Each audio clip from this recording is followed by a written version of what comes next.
नमस्कार प्रिय विद्यार्थियों, फर्स्ट ईयर के सभी बच्चे अच्छी तरीके से होंगे।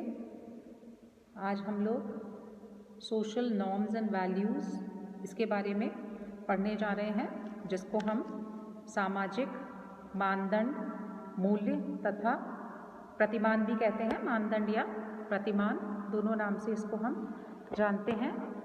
सामाजिक प्रतिमान या समाजशास्त्र में हम कहते हैं कि सामाजिक प्रतिमानों का जो अध्ययन है वो बहुत ही महत्वपूर्ण या उसको हम विशेष स्थान देते हैं, क्योंकि ये जो सामाजिक संबंधों को नियमित भी करते हैं और समाज व्यवस्था को एक स्टेबिलिटी या स्थायित्व भी प्रदान करते हैं। और हम सामाजिक प्रतिमानों के अध्ययन से किसी भी समाज की जो व्यवस्था है उसके बारे में हम जान सकते हैं।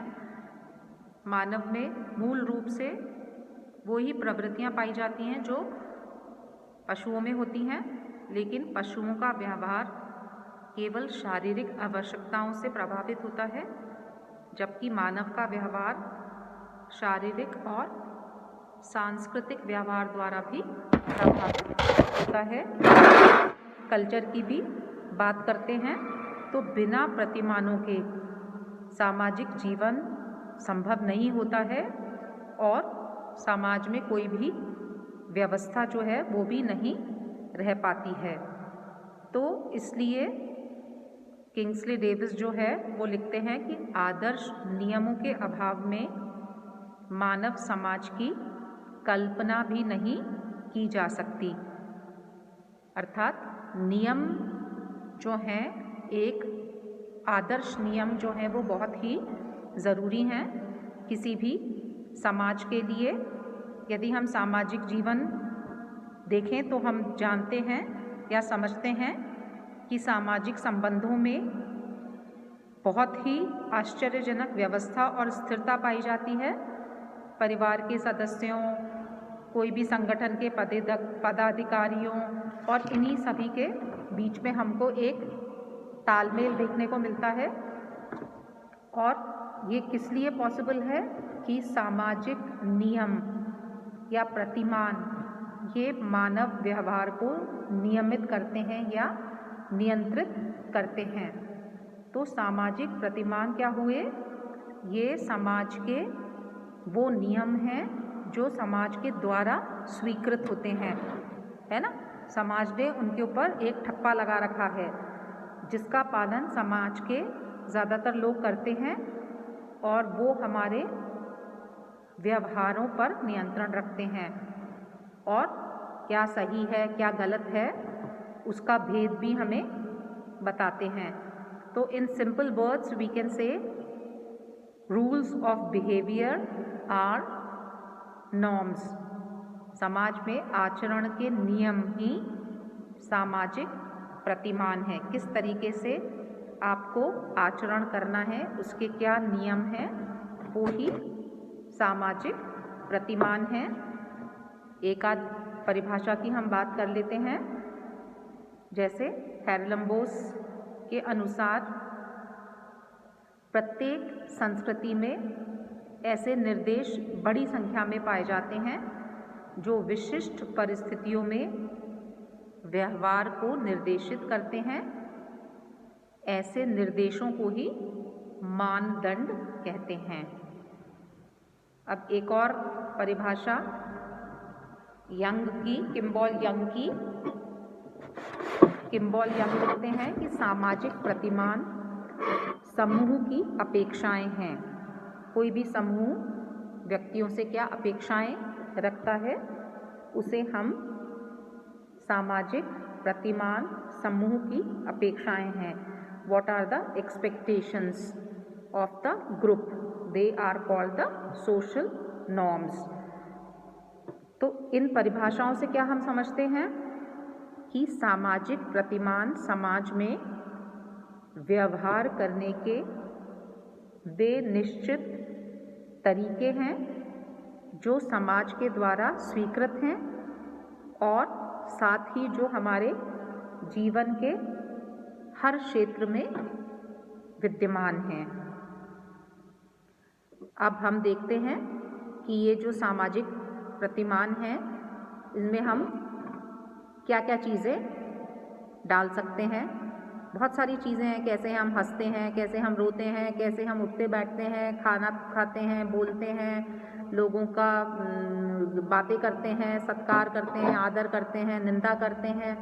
ये सब इन सभी से संबंधित सामाजिक प्रतिमान पाए जाते हैं और ये हमारे व्यवहार के पथ प्रदर्शक भी होते हैं, हमें रास्ता भी दिखाते हैं और हमारे व्यवहार को कहीं ना कहीं नियंत्रित भी करते हैं। जब हम सामाजिक प्रतिमानों की विशेषताओं की बातें करते हैं तो हम सबसे पहले कहते हैं कि सामाजिक प्रतिमान का अर्थ उन सामाजिक नियमों से है जिनका पालन की अपेक्षा उस समाज के सभी सदस्यों से की जाती है। मतलब सारे लोगों से ये आशा की जाती है कि वो इन नियमों का पालन करेंगे। उसके बाद सामाजिक प्रतिमानों में अनेक छोटे और बड़े नियम भी होते हैं और उपनियम भी होते हैं। फिर सामाजिक प्रतिमान सभी समाजों में पाए जाते हैं। मानव समाज की आदर्श व्यवस्था तो बहुत ही पुरानी है। इसका विकास मानव समाज के एक अंग के रूप में हुआ है क्योंकि यह मौलिक सामाजिक आवश्यकता की पूर्ति में सहायक है। तो सामाजिक प्रतिमान मानव समाज के साथ ही उत्पन्न हुए हैं। जब हम इनके ओरिजिन की बातें करते हैं तो ये मानव समाज के साथ ही उत्पन्न हुए हैं। सामाजिक प्रतिमानों का पालन बाहरी दबाव के कारण ही नहीं किया जाता, बल्कि इसलिए भी किया जाता है कि लंबे समय से उनका पालन करने के कारण वे मानव व्यवहार के अभिन्न अंग बन चुके हैं। अब कोई भी चीज़ जो अभिन्न अंग बन जाती है उसका पालन करना एक तरह से ज़रूरी भी हो जाता है। मानव के ये बहुत ही अच्छे सामाजिक प्रतिमान जो हैं वो मानव के बहुत ही अच्छे पथ प्रदर्शक भी होते हैं। पथ प्रदर्शक मतलब जब आप किसी कन्फ्यूजन की स्टेट में हो तो ये आपको रास्ता भी दिखाते हैं कि क्या चीज़ सही है, क्या चीज़ गलत है और सभी व्यक्तियों और परिस्थितियों पर समान रूप से लागू नहीं होते, है ना। ज़रूरी नहीं कि जो चीज़ औरतों के लिए सही हो वो आदमियों के लिए भी हो, जो बुज़ुर्गों के लिए हो सही वो बच्चों के लिए भी हो। और सामाजिक प्रतिमानों में विकल्प भी होते हैं, है ना। बहुत सारी बात विकल्प भी होते हैं कि आजकल जैसे दाढ़ी रखने का फैशन है तो आपकी मर्ज़ी है, आप दाढ़ी बनाएं या दाढ़ी रखें। उसके बाद किससे बनाएं, कहाँ जाके बनवाएं, ये सब चीज़ें के विकल्प आपके पास हैं। और लास्ट में हम कह सकते हैं कि सामाजिक प्रतिमान सामाजिक नियंत्रण के वो साधन हैं जो मानवीय व्यवहारों को नियंत्रित एवं व्यवस्थित करते हैं। दोनों ही चीज़ें करते हैं, उनको नियंत्रित भी करते हैं और उनको व्यवस्थित भी करते हैं। जब कोई चीज़ ऑर्गेनाइज्ड होगी, जब कोई चीज़ नियमित होगी तो वो व्यवस्थित भी होगी।